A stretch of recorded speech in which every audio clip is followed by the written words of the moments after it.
In a prison in Germany, bank robber Zeki is finally released from jail after a year of imprisonment. He walks all the way back to town and buys a bunch of beers before meeting with his old friend Zeynep, who has made some unwanted modifications to his old car.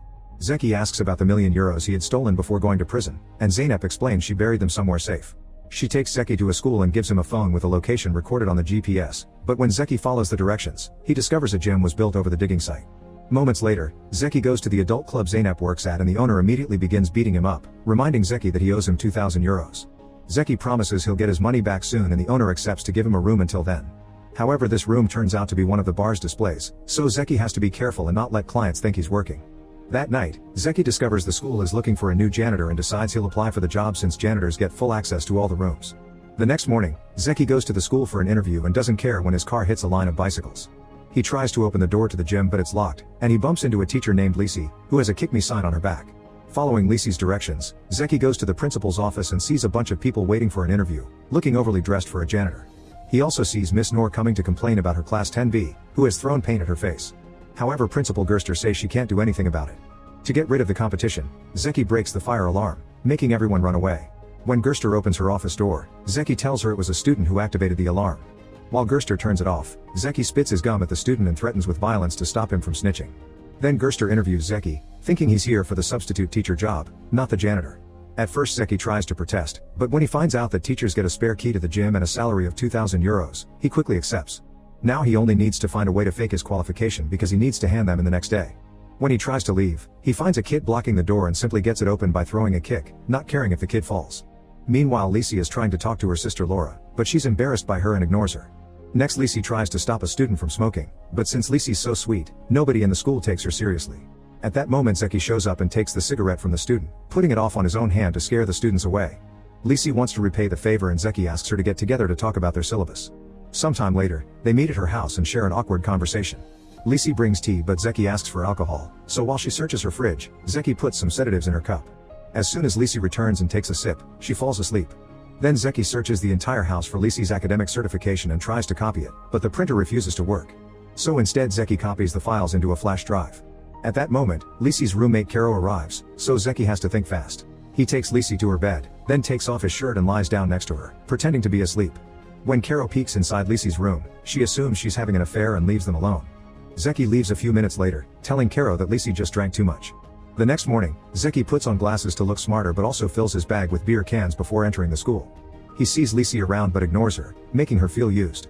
After stealing food from a student, Zeki walks into the teacher's room and finds Noor, who says she can't stand the students anymore and proceeds to end things for herself. Soon a bunch of students surround her to take pictures because her broken juice bottle makes it seem like she's bleeding, but since she only fell from the second floor, she isn't dead and an ambulance soon comes to take her away.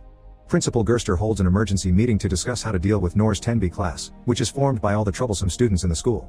While Zeki secretly pours alcohol into a juice carton so he can drink at work, Lisi offers some very good ideas, and Gerster decides she will have 10B and Zeki will take over Lisi's old class. When Lisi goes to 10B, she's disturbed to find the whole classroom is a mess and the students don't pay attention to her, no matter if she speaks sweetly or yells. When she picks up chalk, a slimy substance sticks it to her fingers, and when she tries to wash it off, the faucet breaks and soaks her from head to toes. Then she tries to dry herself off with a towel, only to find out that it has been smothered with a black substance. Humiliated, she tries to leave and finds feces on the door handle. Lisi rushes to see Gerster to ask for a way to share the responsibility with someone. However, the principal asks her to leave if she cannot handle the pressure, leaving Lisi in tears. Meanwhile, Zeki cringes at how goody two-shoes Lisi's previous class is behaving. Instead of teaching them, he orders the students to bring their favorite movie every day for them to watch in class and the one who chooses the best movie will get better grades. He also keeps taking the students' food and reads a magazine for the rest of the class time. In the evening, Zeki gathers a bunch of tools and uses his new teacher's keys to enter the school's gym, where he starts digging for his money. He also installs a little sensor that will warn him if anyone comes by. In the meantime, Caro fixes their printer, which finishes printing Lisi's academic results. By looking up the details on the computer, they figure out only Zeki could have done it while Lisi was asleep. Worried and suspicious, Lisi goes to the school and in the principal's office, she discovers Zeki handed her own paperwork with the name changed. Zeki's sensor tells him someone is nearby and he goes to investigate, bumping into Lisi when she's trying to leave. Lisi calls Zeki out for using her diploma, threatening with going to the police. Zeki asks her to name her price but all Lisi wants is her old class back. The next day, they request Gersters to swap their classes, which she accepts after lots of begging. The first time Zeki enters 10B, he finds male genitalia drawn on the board, and when he tries to grab something from the cupboard, his hands are caught by mouse traps and a slimy black substance drops on him. As the students laugh, Zeki sits at his desk to do a roll call, but all the students raise their hands at the same time no matter the name. When Zeki tries to stand up, he discovers the chair had superglue on it and has to tear his pants to take it off. Tired, Zeki goes to his car to leave, but putting his key in activates a prank that covers him with feathers. Gerster sees this on the security cameras and calls Zeki to her office, allowing her to have a good look at his behind thanks to the hole in his pants. That night, Zeki keeps on digging with bigger tools and changes clothes there to go directly to class in the morning. He notices there are quite a few students missing, but he's come prepared with a paintball gun. He immediately comes out and begins shooting at all the lazy students, perfectly landing every shot even when the students try to escape by climbing the fence. Once everyone is inside the classroom, Zeki tells them he just wants them to stay quiet for his period and he doesn't care if they study or not. Moments later, Lisi comes by to borrow some chalk and notices one of the students is crying. When she tells Zeki about it, he just tells the girl to cry in silence. Later in the evening, Zeki's digging is interrupted when the bar owner calls him to kick him out of the club. When he puts his things in his car, he accidentally breaks a window, and to make matters worse, soon it begins to rain, so he can't spend the night in his car. Moments later, Lisi and Caro hear some noises in the garden and grab some stuff to defend themselves before going out to investigate. As soon as they find the mysterious man, they start beating him up, only to discover it's Zeki. Lisi accepts to let him stay in her house as long as he promises to teach the students for real, and even gives him some books to prepare a proper class. Caro also advises him to control the class's leaders because if they respect him, the others will automatically follow. To get ready, Zeki reads all his students' profiles and discovers most of them are microcriminals. Later during swimming class, the students are ignoring Lisi again. Zeki joins them and throws a girl into the pool without warning, scaring the others into joining the class as well. When two boys get into a fight, Zeki tries to stop them and gets kicked in the groin in the process. Furious, he pushes the student into the pool and keeps him underwater until the boy apologizes and leaves in tears. After class, Lisi calls the boy's father to convince him not to sue, but the father thinks his son needs tough education and agrees with their methods. For lunch, Zeki takes Lisi to Zeynep's club, finding the way Lisi is embarrassed by the dancers very amusing. He learns that the class leaders want to be dealers and adult dancers in the future, which is why they don't want to study. Later that night, Zeki gets an offer from an old criminal friend to go robbing again, but he turns it down. While digging through the gym, Zeki finds a time capsule buried several years ago with letters from the school's previous students, including younger Lisi. There's a picture and a letter from her expressing how important it is for her to become a teacher someday, which Zeki finds very touching. He gets drunk and goes to look at the school trophy display, furiously breaking the glass when he realizes he had a bad life because adults didn't support him as a kid. Eventually Zeki falls asleep on his desk and in the morning, the students take advantage of this to give him a makeover. Everyone laughs at him as he walks with makeup on his face except for Lisi, who takes him to the bathroom when he begins feeling sick and offers her support, not laughing when she sees they left a message on his rear too. When Zeki goes home, he discovers Laura is about to do something crazy because she's depressed. Apparently everyone thinks she's an ugly loser. To make her feel better, he takes her to see Zeynep, who gives her a complete makeover. Then Zeki drops Laura at a student party, where everyone is now impressed by her looks. Sometime later, Zeki takes his class on an educational tour to a dealer's house, which is disgustingly dirty, and the guy is far from glamorous. He also takes them to see some working girls, whose living conditions aren't any better. The students witness what the life of an actual criminal looks like and finally decide to choose a different career path, so Zeki advises them to join the drama club. When they return to school, he also tells one of the girls that she actually has great grades and she could even skip a year. It's her behavior that is keeping her back. To get better, she needs to join the science club, so Zeki advises her to befriend the nerds. The girl notices a fight and immediately cuts in, using her years of bad girl to defend the nerds from the popular students that are bothering them. She easily wins the encounter, and when the nerds prove to be friendly, she asks them to let her join the science club, which they accept. Sometime later, most of Class 10B auditions for a Romeo and Juliet play, and they actually do quite well. However, Zeki thinks the play is too boring and old speech can't be understood. Since he won't stop complaining, the teacher in charge of the drama club quits, and Zeki has no choice but to take over. He and the students decide to rewrite the play and make a modern entertaining version.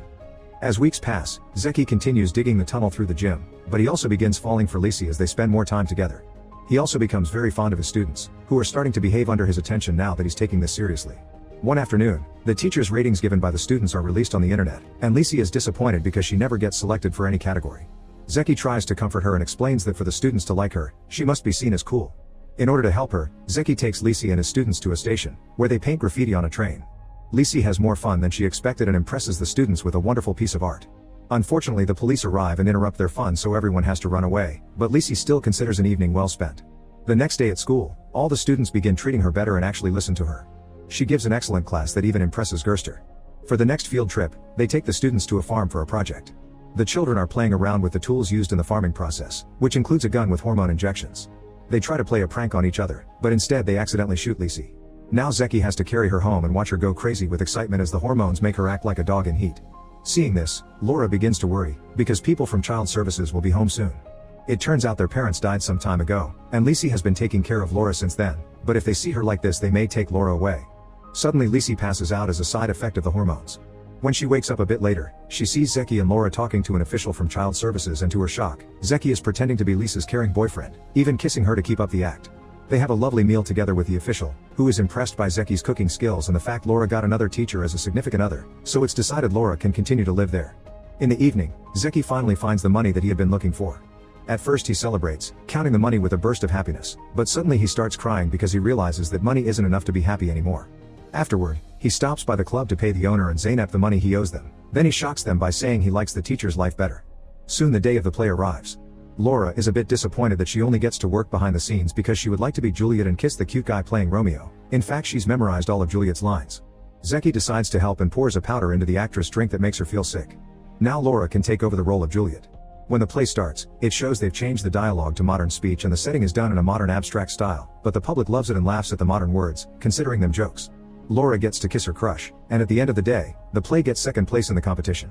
The next day, Zeki shows the gadgets that the science club has made to Gerster, who is so impressed that she offers Zeki a permanent position if he wants it. At gym class, a student performs a high jump, but when she lands on the mattress, she sinks and gets stuck. It turns out that's where the hole to Zeki's tunnel is, and once Lisi gets the student out, she enters the tunnel to investigate. As she reaches the end, she finds Zeki, who came back to fill up the hole again. He's on the phone discussing everything that happened with Zeynep, and Lisi is devastated to overhear the truth, feeling that Zeki used her.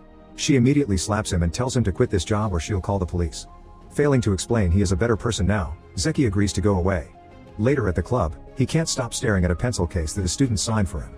The next day, Lisi arrives at the school to discover the students are covering for Zeki by telling Gerster that they made the hole as a prank. Today's the big test for class 10B, and before it starts, the students take out different pictures and stare at them. Lisi is confused by this, and the students explain that Zeki had advised them to bring a picture of what they love the most to keep them motivated. Apparently Zeki had one in his drawer too, and when Lisi checks, she's surprised to find the picture of herself that she had buried in the time capsule. At that moment, Zeynep arrives with a letter that Zeki left for Lisi, saying that he's sorry for breaking her trust and explaining that he had decided to start a new life, so he's giving her all the money to repair the gym. Zeynep adds that since Zeki can't get a new job with fake paperwork, he's on his way to rob a bank again. While a recovered Noor tells Gerster she isn't coming back, Lisi tries calling Zeki, but the call goes straight to voicemail. Then she asks the science club to use their science project to communicate with him since the gadgets are in the backseat of Zeki's car. However, when Lisi can finally make contact with Zeki, his crime partner breaks the machine. Fortunately at that moment, a few students find Zeki in the car and ask for his help, making him realize they truly need him. Zeki tells his partner he won't return to a life of crime and leaves with the students, who make Zeki feel very emotional when they grab his hand. Later in the evening, Zook goes home and gives Lisi a box that she thinks it's some kind of stolen object she must hide. However, as she runs away, the box accidentally opens and she finds a dress with a flower inside. Zook asks Lisi to be her prom date, and Lisi accepts before they kiss. When they arrive at the school, Gerster calls them to his office with big news. Everyone at 10B passed their tests with great grades. Gerster wants Zeki to stay as a permanent teacher, but Zeki comes clean and tells her he isn't qualified. Since Gerster's too desperate to avoid having another troublesome class in the future, she forges a high school diploma for him and allows him to stay. Afterward, the new couple joins the prom party to celebrate the start of their new life. Make sure to subscribe and turn on notifications so you can watch more videos like this. Thanks for watching.